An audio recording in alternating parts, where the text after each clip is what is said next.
Isn't it awesome that when you exercise, you pump happy drugs into your brain? The beautiful thing about happy drugs in your brain means that you feel happy, you feel satisfied, you feel good about life. And have you ever had an exercise session where before you started exercising, you felt tired and lethargic and couldn't be bothered, and then after you exercised, you felt fantastic? Has that ever happened to you? And if it hasn't, can I strongly recommend that it's a really awesome feeling.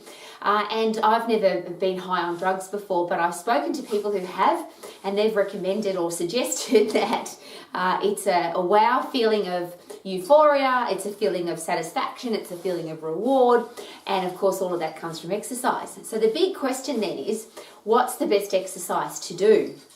And I get asked that question on a regular basis, and I'm sure that you do too. If you're an exercise professional, if you're a coach, if you're in great shape, people are going to say to you, what's the best exercise to do? And when somebody asks you that question, of course you want to answer the question. If you know the answer, you probably want to answer with passion and enthusiasm and excitement. However, here's the challenge. There are thousands of exercises. There are millions and bazillions of opinions about exercise, and is it possible that the person that's asking you the question already has an idea or an opinion or a belief or a conviction about what's a good or a bad exercise? So one of the first questions to ask is, why did you ask me that question? So, Rowie, what's the best exercise to do? Or, Rowie, how many exercises should I do? Or, Rowie, what's the best exercise for my chest or my arms or my butt or my inner thighs? And you may want to answer the question, but like me, don't get caught out, because so many times in my career path I've got myself into some really big trouble because I wanted to answer the question. I answered it with an answer that didn't suit the person who'd asked me the question. So why did you ask me that question? And often, and usually more often than not, the person who asked you the question has an opinion. They'll give you their opinion, and now you've got a lot more information to work with. If it's a genuine question, the person really wants to know the best exercise, here's a really simple process. So how about this one? Rather than you should do bench press for chest, or you should do rows for back, or you should do squats for legs, and you might have an opinion about whether that's good or bad, but so's the other person that's asking you the question. And how about we find out this number one question, or answer to this question, which is, why did you ask me that question? What do you want to get from your exercise program? And to me, that's the ultimate question, because if somebody genuinely wants to get the best results possible, shouldn't we find out what that result is? Now, too often, of course, we assume that if the person's overweight, they must want to lose weight. If a guy's really skinny, he must want to put on muscle size. If somebody's old, they must want to stay young. If somebody's looking weak and frail, they must want to have more energy. Well, how about we never assume that? Could we get ourselves into some big trouble if we do assume that? So here's a great question. Why did you ask me that question? Haha, which will then determine whether or not the person actually has a question or they just want to give you information. Then what do you want to get from the exercise? What do you want it to do for you? And there's a whole range of answers to that question. But if you don't ask the question, how would you know? But let's start again. Always ask the question, what do you want to get from the exercise? That question doesn't change. The answer will be completely different from every person that's ever in front of you. There'll always be a different answer because people want different things. So what do you want from this exercise? How about how often do you have to exercise? What's the amount of time that you want to invest into an exercise program? Because you might go into a big, long, detailed explanation about how many exercises somebody should do and how often they should exercise and how many days a week and how many minutes or hours, and you forgot to ask how much time does this person actually have. So then that goes back to what's the least amount of exercise I need to do to get the best results possible versus what's the most amount of exercise. And even if the person has got an hour a day or 2 hours a day or 7 days a week, is it possible that there'll come a time in their life where they don't have that much time to exercise? And would it be good to perhaps plan an exercise program that takes the least amount of time that they could repeat if they wanted to, or they could not feel, there's a really good one, not feel guilty because I'm supposed to do an hour, I only had 20 minutes, I'm supposed to feel bad about myself. How about let's give you the minimal amount possible to get the best results possible, and if for some reason you have more time or you want to do more, then you could do more rather than set somebody up to fail. And this came across my path in a very awkward and exciting way. One of my members at one of my health clubs came to the front desk, and I'd given her this very important program where she had to do at least 20 minutes on the treadmill. And she asked me this great question. She said, Rowie, you've told me I have to be on this thing for this amount of time. What if there's a power blackout at 13 minutes or 7 minutes or 11 minutes? Does that mean that all the amount of exercise that I did up until there didn't matter? And I think that's for me, that was a really important thought space to consider. Not 20 minutes, not 10 minutes. First of all, how long do you have? And for the amount of time that you have, let's put in 100% effort. And is it possible that everything that we do that's less than 100% effort gives us less than 100% result? If I put in 100% effort, how long can I actually exercise for? How many exercises could I do? How long could I go for? So the first one, if I want to get really fit, and somebody says, how do I get really fit? What do you want to be fit for? Let's get your body into the most fittest position or the fittest state it can possibly be in, which means let's exercise you at 100% effort. And of course, that means you're going to be in the phosphate system, which means 10 seconds. So do whatever it is that you love to do. Let's find the thing that you hate the least or the thing that you love the most, which could be running, could be boxing, could be skipping, could be stair climbing, could be rowing, could be biking. Doesn't matter. Your heart and lungs are blind. They can't count. They just respond to overload. So if you put in 100% effort, which is going to be about 10 seconds, then the person can choose an exercise program that suits them. They go as hard as they possibly can. If they've got 5 minutes or 15 minutes or 50 minutes or 5 hours, still better to go hard as possible, get your breath back, hard as possible, get your breath back, rather than plod through 5 minutes, 15 minutes, 55 minutes, or an hour and 55 minutes. How about putting 100% effort, get your breath back, 100% effort, get your breath back. Now, to get strong, it's really interesting because I always ask this question: which are the muscles or bones in your body that you don't want them to be strong? Do you want to have a fast metabolism, so every muscle in your body is as strong as it can possibly be, so it burns up as much energy as possible, so you've got a big engine that burns off fat and calorie and foods and carbohydrate and everything really fast? So let's pick the exercises that use the most muscles. And I always ask this question: is it possible that if I do little exercises, I'm going to get little results? If I do big exercises, I'm going to get big results. And of course, it's a logical question. Sometimes maybe we need to ask ourselves some more logical questions. So big exercises to get a big result. Big exercises are the ones that use the most muscles at the same time, as many muscles as possible at the same time. How many of those do I do? As many as you can. But if you want to stay in that phosphate system, that 100% effort system, then of course you need to stay in that 10-second range, because anything after that becomes you're pacing yourself through it. So if you're looking at how many of each exercise, you're probably in the 6, 10, maybe 15 of each exercise. By the time you get to 20, obviously the weight's too light. You need to lift a heavier weight. Your muscles and bones don't know what you're lifting, and they don't know how many times you're lifting it. They just respond to overload. Isn't that exciting? So if I could pick one exercise. So if I just pick an exercise where I'm lifting something off the ground. So this is reasonably heavy. It's 28 kilos. So nice and safe, nice and controlled. I lift this up off the floor and I put it back down again. I lift this up off the floor and I put it back down again. Obviously, I'm using my fingers, my arms, my shoulders, my upper back. If I wasn't using my abdominals, I would fall forward. I'm obviously using my bottom. I'm using my quads and my hamstrings. I'm using my calf muscles. Ironically, I could probably just do one exercise. And if I had to pick one exercise and there was only one that I could do, it would of course be that one, because I have to use every single muscle in my body to pick something up off the floor. Now I'm going to do it really safe and controlled, which is probably my next question. If I'm injured, or if I've got broken joints, or if I hurt, or if I've had shearing forces across my joint, is it possible that I won't be able to do any exercise at all? So as an exercise professional, is it my responsibility to make sure that the exercises that I give people are really safe and I never injure them or never hurt them, short term or long term? So once I start throwing things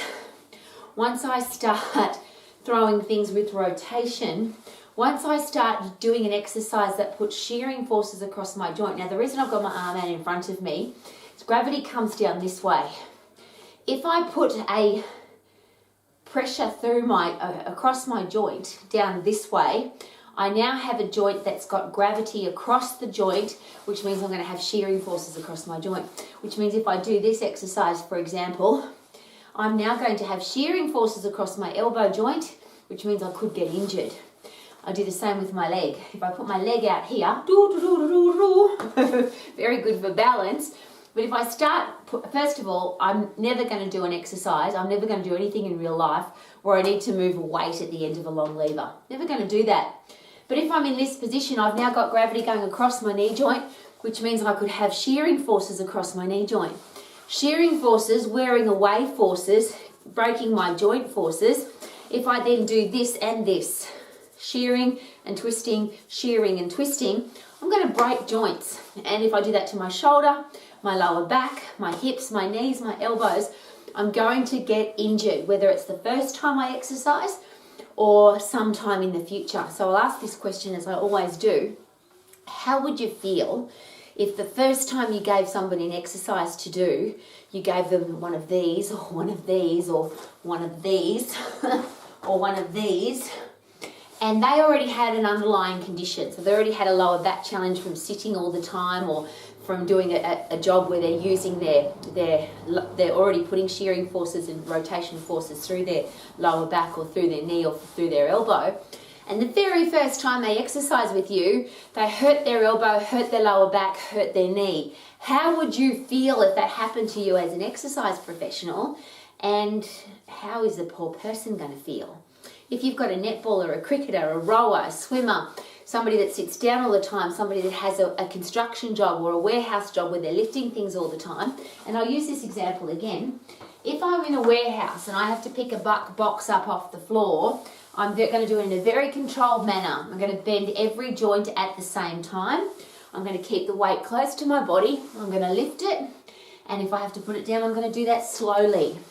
I'm never going to lift it, swing it, twist it, swing it, put it back down again. If I did that in a workplace health and safety situation, in a workplace, I would get fined. I could get fired if I was a workplace health and safety officer, and I would certainly be putting my workers at risk. So everything we do has to be controlled, has to be something that the human body would normally do. And of course, I don't want to put shearing forces across my joint. So when I have gravity pushing through my joint, compression force, traction force, here we go here, I'm lifting and pushing, so I've got traction forces, compression forces, traction forces, compression forces, versus if I do something like this, now through my shoulder joint, I have a shearing force across my shoulder joint, which of course I don't want to do because I don't want to hurt anybody. So here's the question. What exercises are the best exercises to do to work every single muscle in my body to make sure I get maximum firing of the endocrine system and the central nervous system, which means as many muscles at the same time. Keep going till I can't do any more, which is why I always ask, why do we tell somebody to do a number? Rowie, how many should I do? How the hell would I know? I'm just going to keep going till I can't do any more. I don't know whether that's 7 or 3 or 9 or 12. And even if I think I could only do one more, what if I try and do just one more? Maybe half of one more. What does that do to my mental strength when I think I can't do any more and then I do another one? So let's wrap all of that up. What's the best exercise to do for the person in front of you? Number 1, should it be safe? Number 2, should it be functional for the human body? Number 3, I don't want to put shearing forces across joints. I only want to put compression forces and traction forces through the joint, not across and twist, through the joint. Pretty common sense, pretty much logical. I want to fire up the central nervous system and the endocrine system, so I want to use big exercises to use lots of muscles, and I want to keep going till I can't do any more. So why would I limit the number? Then once I can't do any more, why would I go back and do it again? It's a really interesting question, and I'm not going to get into the argument or the discussion about how many reps or how many sets. But if muscles are blind and they can't count, and I take them to the full capacity where they can't do any more, I call it full potential, where I get to the point where I go, oh, I can't lift one more, let's try. No more. To go back and do that again first of all, I have to justify from a time point of view, why would I make somebody do something twice when they've already done it once?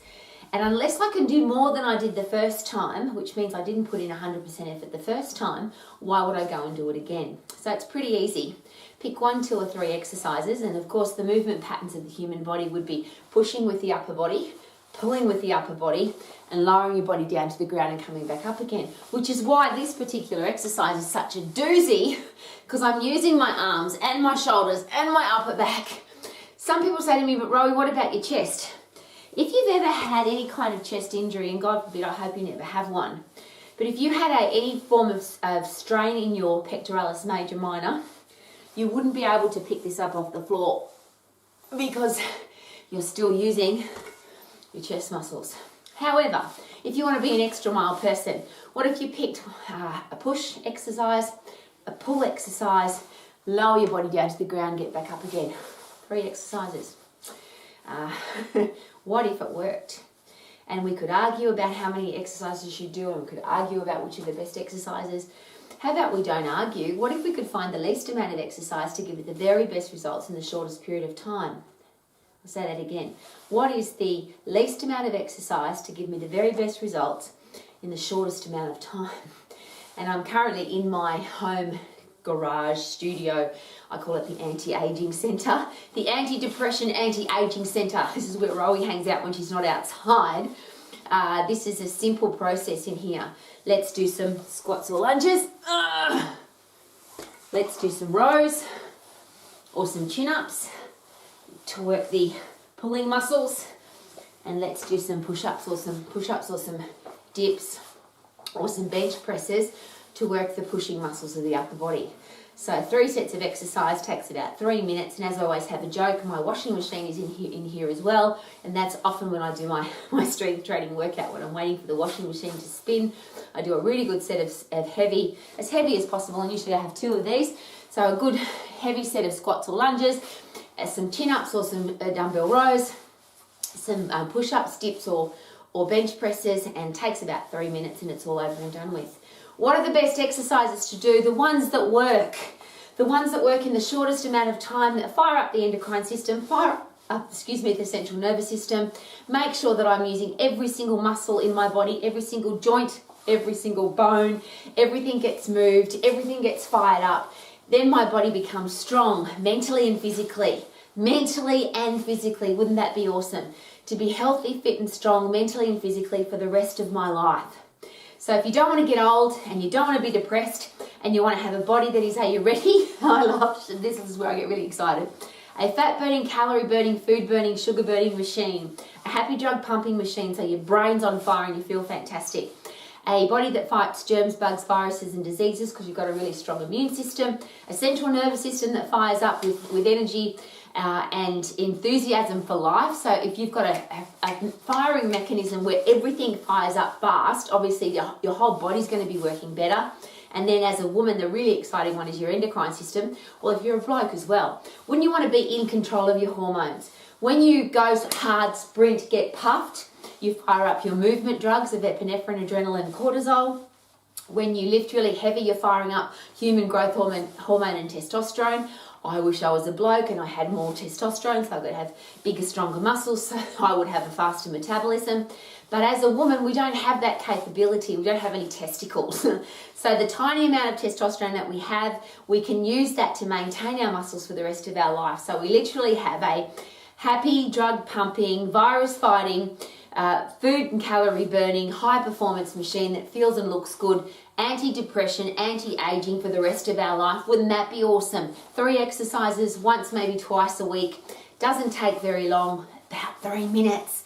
And you literally can have a body that will keep you young and healthy and fit and strong for the rest of your life. Yay! Woo-hoo-hoo-hoo!